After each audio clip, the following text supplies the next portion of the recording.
పూరా లోకల్. నమస్తే, welcome to పూరా లోకల్.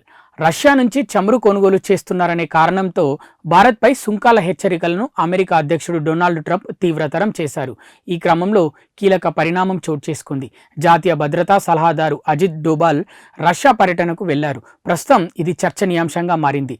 డోబాల్ పర్యటన ముందుగానే ఖరారైందని అధికారిక వర్గాలు వెల్లడించాయి. అయితే భారత్ రష్యా సంబంధాలపై ట్రంప్ ఇటీవల కీలక వ్యాఖ్యలు చేసిన నేపథ్యంలో ఈ పర్యటన చర్చనీయాంశంగా మారింది. మాస్కోతో రక్షణ, ఇంధన సంబంధాల బలోపేతమే ఈ పర్యటన ముఖ్య లక్ష్యంగా తెలిపాయి. రష్యా చమురు సరఫరాలు, పరిశ్రమల సహకారం వంటి వాటితో పాటు మరిన్ని S-400 క్షిపణి వ్యవస్థలు, రష్యాకు చెందిన Su-57 యుద్ధ విమానాల కొనుగోలుకు సంబంధించిన కీలక అంశాలపై మాస్కో అధికారులతో డోబాల్ చర్చలు జరిపే అవకాశం ఉందని వెల్లడించాయి.